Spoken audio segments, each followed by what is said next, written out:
Salut les Astrams. Alors, nouvelle vidéo. Alors déjà, je vous remercie. Parce que je me suis aperçu donc, que la dernière vidéo sur le décramage d'un objet sur Photoshop a apparemment plu énormément, voire même plus que d'habitude. Donc, je vous remercie déjà. Je m'attendais pas à ça. Donc, ça m'a donné une idée. Enfin, plusieurs idées. Voilà, je vais faire des petites vidéos, justement 100% dédiées à Photoshop pour l'instant. Hein.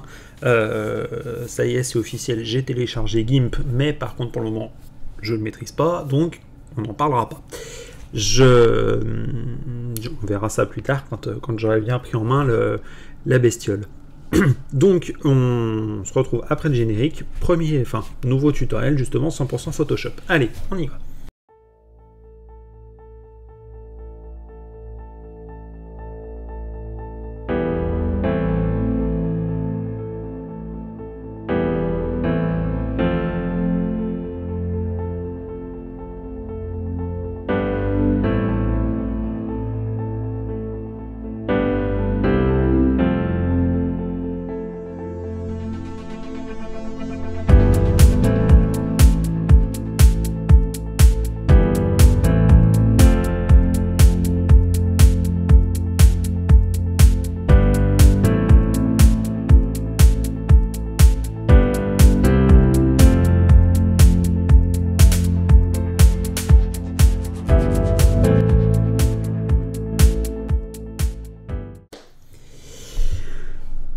Donc je disais, oui, tutoriel de nouveau sur Photoshop. Cette fois-ci, on va pas aller décramer quelque chose. Non, ça c'est déjà fait, je vous ai déjà montré, vous avez vu, c'est relativement simple. Non, là, on va partir d'une image foirée. Ça peut arriver. Hein. Qu'est-ce que j'entends par image foirée? Vous avez fait votre session. Quand vous avez pris vos photos, ça vous semblait pas trop mal. Et quand vous êtes tranquillement à tête reposée, vous commencez à regarder un petit peu vos brutes, et puis là vous vous apercevez qu'il y a un gros problème.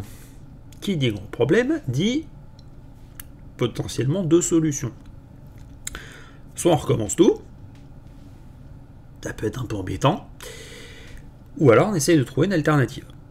Alors là, on va voir tout de suite l'alternative. Alors, partons d'un petit constat. Vous vous souvenez, ça c'était l'image que j'avais faite le 24 décembre, que j'avais qualifiée de bien pourrave.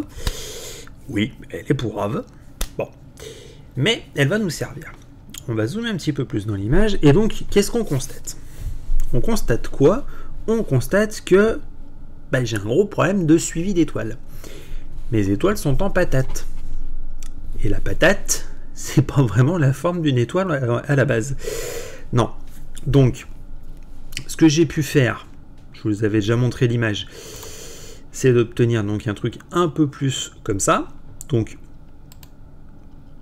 vais essayer de me mettre au même zoom quand même, ça pourrait être pas mal. Voilà. L'image de départ, bof.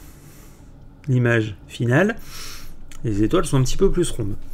Donc voilà, on va essayer de partir sur ça. Je vais vous montrer, donc en fait, on va utiliser le Star Mask. C'est plus simple, en fait. Donc, voilà de quoi je pars. Ça, c'est donc mon Star Mask de base. Et par 2-3 petites opérations, voilà ce qu'on obtient. Alors, vous allez me dire, qu'est-ce qui nous a foutu? J'ai tout simplement, en fait, rendu les étoiles un peu plus rondes. Vous allez voir, c'est pas très compliqué. Faut comprendre un petit peu le fonctionnement. Ça se fait assez vite, mais c'est quand même assez puissant. D'autant plus que là, je vais vous le montrer sur l'intégralité de l'image, alors que, de mémoire, j'avais donc fait en fait une sélection rien que pour faire cette zone-là. J'estimais que le reste était potable. Potable. Hein. Bon, pour aller bien plus loin, c'est potable. Alors, donc, ça c'était... Je peux fermer, je peux fermer. Voilà. Donc ça, je l'ai rouverte. Donc voilà de quoi on part. Première étape, comme d'hab, on duplique, CTRL J. Là, ce qu'on va faire, c'est aller se faire une petite sélection. L'idée, c'est de sélectionner que les étoiles. On est bien d'accord. C'est vraiment ça qu'on veut. Alors, soit vous utilisez une action pour sélectionner vos étoiles, ou alors vous le faites un peu à l'ancienne. Les actions, j'arrive pas trop en fait à trancher si j'aime m'en servir ou pas. Je vais pas le faire. Je vais le faire comme je faisais avant. Donc le menu sélection, flèche de couleur, et là, j'estime que le masque qui me sort de base est pas trop mal. Je peux cliquer sur OK. Alors, là, normalement, je pense que ça doit pas être la bonne sélection. Donc, ce qu'on va faire, quand même m'en assurer, je vais faire un modifier, je vais dilater. Si je dilate de 4 pixels, ouais, c'est ça, c'est bien ce qui me semblait, c'était pas la bonne sélection. Voilà. Alors, comment est-ce que j'ai pu me douter que c'était pas la bonne sélection? Moi, en fait, je ne veux sélectionner que les étoiles. Là, on remarque qu'effectivement, j'ai bien une sélection autour des étoiles, mais j'ai aussi tout le cadre de l'image qui est sélectionné. Donc, en fait, c'est qu'il sélectionne l'inverse. Il exclut les étoiles. Donc, en fait, tout ce qu'on veut faire, nous, c'est faire l'inverse de ça. Donc, tout pour compliquer, sélection, intervertir. Boum. Là, il nous a bien pris que les étoiles. Alors, comme d'hab, quand vous faites une sélection avec Photoshop, pensez toujours, qui plus est en plus sur les Star Mask, à dilater un petit peu votre sélection. Sinon, ça va être un peu compliqué. Donc, toujours le menu sélection, modifier, dilater.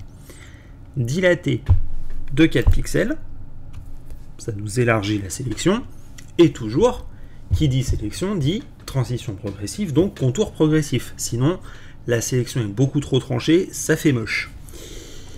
Sélection, modifier, contour progressif. Alors, pourquoi je fais 4, pourquoi je fais 2?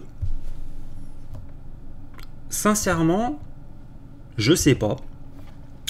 J'ai fait plusieurs essais avec d'autres valeurs, mais je trouve que c'est vraiment pour la caméra que j'ai et pour le setup que j'ai, c'est des valeurs qui collent bien. Donc après, à vous de faire les essais. Peut-être que chez certains, ça sera 6, 3, 2, 1. Ça, voilà. Je trouve que ce qui fait vraiment un bon rapport entre la dilatation et le contour progressif, c'est vraiment d'avoir un rapport 1 sur 2. Vous dilatez 2 fois plus que vous ne faites de contour progressif. Voilà. C'est propre à moi, donc après, à vous de voir. Alors, une fois qu'on a fait ça, là, on n'est pas trop mal. Ce que je vais faire, c'est que moi, je veux quand même, pour pouvoir vous montrer à la fin, un avant-après. Donc je vais redupliquer, j'ai fait une connerie. Boum, on balance à la poubelle. Et je suis obligé, je crois, de tout recommencer.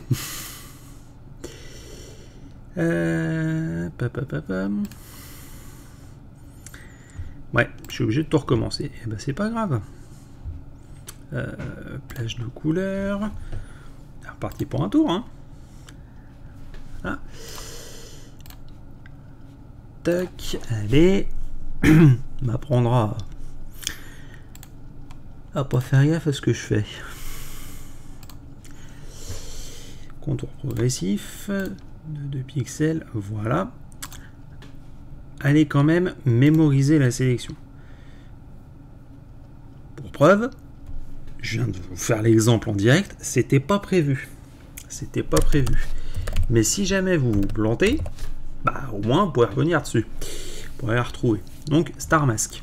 Après ça vous l'appelez comme vous voulez. Hein. Patatoïde, raclette, tartiflette, enfin ce que vous voulez quoi. C'est pas vrai, j'ai pas faim. C'est une blague. Donc, je disais, avant de m'apercevoir que je faisais une connerie, je vais redupliquer le calque. On va déjà... tac. Et ben voilà, je refais la même bêtise. Non mais c'est pas vrai. Voilà. Hop. Et je vais aller modifier le nom, histoire au moins que j'y vois un petit peu plus clair. Translation, déplacement, enfin bref, ce que vous voulez. Et là, on va utiliser un mode un peu particulier pour ce calque-là, translation. On va utiliser le mode obscurcir. On va voir pourquoi après. Ensuite, faites un petit zoom. Alors, moi, c'est surtout donc, vous voyez, c'est surtout sur cette zone-là hein, que ça foire un peu. Faites un petit zoom quand même, enfin un bon zoom. Vous voyez, là, je suis à 220%, c'est pas mal. Et donc là, en fait, on va utiliser un filtre un peu particulier. C'est le filtre qui est dans filtre divers et qui s'appelle translation. Et en fait, ce filtre fonctionne avec le mode obscurcir. Alors, vous voyez, là, vous avez des valeurs de pixels horizontales et des valeurs verticales. Qu'est-ce que ça implique? Vous voyez, ça nous déplace le calque supérieur par rapport au calque inférieur. Voilà. Et donc, par ce jeu-là, vous allez pouvoir, en ajustant plus ou moins, vous allez pouvoir, justement, redonner de la rondeur un peu plus juste à vos étoiles. Donc là, moi, je suis sur quelque chose qui me paraît quand même pas si mal que ça, par rapport à ce que c'était au début. Une fois que vous êtes satisfait de votre boulot, votre calque translation et le calque du dessous, vous sélectionnez les deux, vous faites un clic droit, vous faites fusionner les calques. Voilà. Et donc là, on peut voir après la manip et avant la manip. Après la manip, avant la manip. Donc c'est vrai qu'effectivement, là, je vous montre le travail sur l'ensemble de l'image. Après, rien ne vous empêche, quand si jamais vous avez... Alors là, ça serait pas vraiment un problème de suivi. Ça serait plus un problème de tilt. Donc, vous m'en avez déjà entendu parler dans certaines vidéos. Donc, en fait, c'est un problème d'orthogonalité du plan de votre imageur. Le plan de votre imageur n'est pas tout à fait orthogonal à l'arrivée des rayons, ce qui fait que vous avez une partie, généralement le centre de votre image, est bien net, et les bords sont un peu plus flous. Donc là, en fait, il suffirait tout simplement de... Si je fais ça, je fais un CTRL-J de l'arrière-plan, je le reduplique, histoire qu'on voit l'avant-après. Là, lui, je le passe en obscurcir, et en fait, c'est là que je vais venir appliquer un masque qu'on inverse. Et une fois que je suis là, hop, et bah par exemple, je décide, c'est totalement arbitraire hein, là, ce que je fais. Hein. Hop, je décide que je vais appliquer quelque chose sur toute cette zone-là, etc., etc. Genre, je vais peut-être m'augmenter un petit peu la taille du pinceau. Voilà, c'est très subjectif. Toujours quand on fait un masque, on fait un contour progressif, sinon ça foire. 4 pixels, voilà. Et donc après, une fois qu'on est là, on se remet bien là-dessus. Je suis bien en obscurcir, je me fais un filtre divers translation. Et voilà. Tac. Je fusionne mes deux. Boum. Fusionner les calques. Après. Avant. Après. Avant. Et vous voyez, ça n'inclut que sur cette partie-là. Donc bon. Ah, ça permet d'avoir une petite idée. Après, on peut l'appliquer à pas mal d'autres choses. Hein. Mais c'est vrai que c'est quand même quelque chose qui est assez puissant, assez simple. Donc voilà. Donc c'était un tuto assez rapide, qui peut dépanner quand même, qui est pas trop compliqué. Donc voilà, j'espère que ça pourra vous servir. Moi en tout cas, je m'aperçois que ça peut me rendre pas mal de petits services des fois. Donc voilà. Alors, on va s'arrêter là pour ce tuto. Hein, c'est toujours pas mal. Et puis bah écoutez, on se voit dans le prochain épisode. On verra bien ce qu'on fera. Allez, ciao les astrams.